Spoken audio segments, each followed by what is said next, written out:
നമസ്കാരം. കാനഡയിൽ കുട്ടികളുടെ അടുത്തേക്ക് പാരന്റ്സിന് പോകാനാകുമോ എന്നതാണ് പണ്ട് മുതലുള്ള ഒരു ചോദ്യം.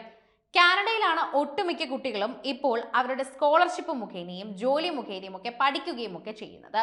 അവിടേക്ക് parents and grand parents program എന്ന PGP വഴിയുള്ള അപേക്ഷകൾ സ്വീകരിക്കില്ല എന്ന് കാനഡ പ്രഖ്യാപിച്ചിരിക്കുന്ന ഈ സാഹചര്യത്തിൽ രക്ഷിതാക്കൾ തങ്ങൾ താമസിക്കുന്ന കാനഡയിലേക്ക് ഇനി എത്തിക്കാൻ കഴിയില്ല എന്നോർത്ത് വിദ്യാർത്ഥികളെല്ലാം തന്നെ ആശങ്കപ്പെട്ടിരിക്കുകയാണ് എന്നതാണ് ഒരു പ്രധാനപ്പെട്ട കാര്യം.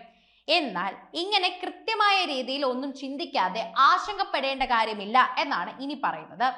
അതിന് ബദൽ മാർഗങ്ങളുണ്ട് എന്നും ബദൽ മാർഗങ്ങളുമായി തന്നെ കാനഡ രംഗത്ത് വന്നിട്ടുണ്ട് എന്നും പറയുന്നുണ്ട്. കനേഡിയൻ പൗരന്മാരുടെയോ സ്ഥിര താമസക്കാരുടെയോ മാതാപിതാക്കൾക്കും മുത്തശ്ശിമാർക്കും സ്ഥിര താമസത്തിന് അപേക്ഷിക്കാതെ തന്നെ ദീർഘകാലത്തേക്ക് കാനഡയിൽ സന്ദർശിക്കാൻ ഇനി മുതൽ സൂപ്പർ വിസ നിങ്ങളെ സഹായിക്കും എന്നാണ് പറയുന്നത്. എന്താണ് ഈ സൂപ്പർ വിസ? സൂപ്പർ വിസ എന്ന് മുൻപ് കേട്ടിട്ടുണ്ടെങ്കിലും ഇതിന് വലിയ രീതിയിൽ തന്നെ തുക മുടക്കേണ്ടി വരുമോ എന്നതാണ് പ്രധാനപ്പെട്ട ചോദ്യം. സൂപ്പർ വിസയ്ക്ക് 10 വർഷം വരെ സാധ്യതയുണ്ട്. കൂടാതെ 5 വർഷം വരെ കാനഡയിലും താമസിക്കാനും കഴിയും. 2025 ഏപ്രിൽ മുതൽ കാനഡയിൽ നിന്ന് നാടുകടത്തപ്പെടുന്ന ഓരോ ആളുകളും ഉയർന്ന ഫീസ് പിഴയായി നൽകേണ്ടി വരുമെന്ന റിപ്പോർട്ടുമുണ്ട്. എസ്കോർട്ടുള്ള നാടുകടത്തലുകൾക്ക് ഫീസ് $12,800 ആയാണ് ഉയരുക. കൂടാതെ എസ്കോർട്ട് ഇല്ലാതെ നാടുകടത്തലുകൾക്ക് ഫീസ് $3,800 കൂടുതലായിരിക്കുമെന്നും അറിയിച്ചിട്ടുണ്ട്. കൂടാതെ എല്ലാ നാടുകടത്തലുകൾക്കും $1,500 ആണ് വരുന്നത്. ഇനി നാടുകടത്തൽ വർദ്ധിച്ചു വരുന്ന ചെലവുകൾ നികത്താനും ആളുകൾ സ്വമേധയാ രാജ്യം വിട്ടുപോകാനും പ്രോത്സാഹിപ്പിക്കാനുമായി കാനഡ ബോർഡർ ഏജൻസിയായി തന്നെ 2025 ജനുവരി 3 നാടുകടത്തൽ ഫീസ് ഉയർത്തുമെന്ന് പ്രഖ്യാപിച്ചുകൊണ്ട് രംഗത്ത് എത്തുകയായിരുന്നു. അതേസമയം നാടുകടത്തപ്പെട്ട വ്യക്തികൾ അവരുടെ യാത്രാ ചെലവുകൾ സ്വയം വഹിക്കേണ്ടി വരുന്നതായും തന്നെ അറിയിപ്പിൽ നൽകിയിട്ടുണ്ട്.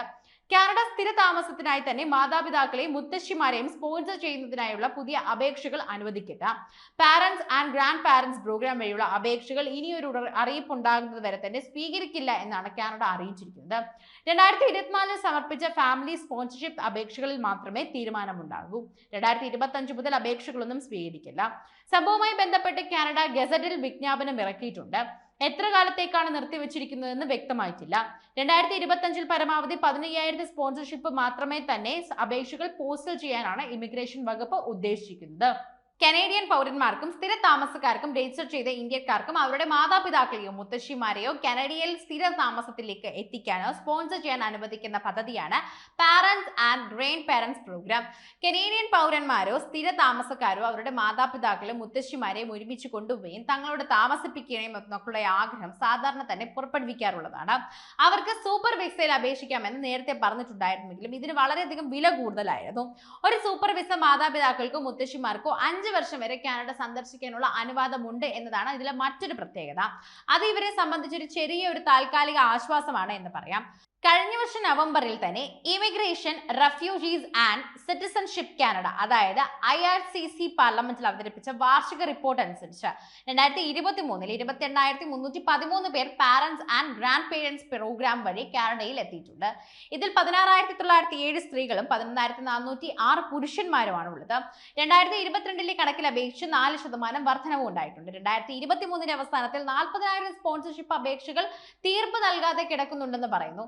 2024 കണക്കുകൾ കാനഡ പുറത്തുവിട്ടിട്ടില്ല. 2025 കാനഡ സ്വീകരിക്കാൻ ഉദ്ദേശിക്കുന്ന സ്ഥിര താമസക്കാരുടെ എണ്ണത്തിൽ തന്നെ 20% കുറച്ചിട്ടുണ്ടെന്നും പറയുന്നു.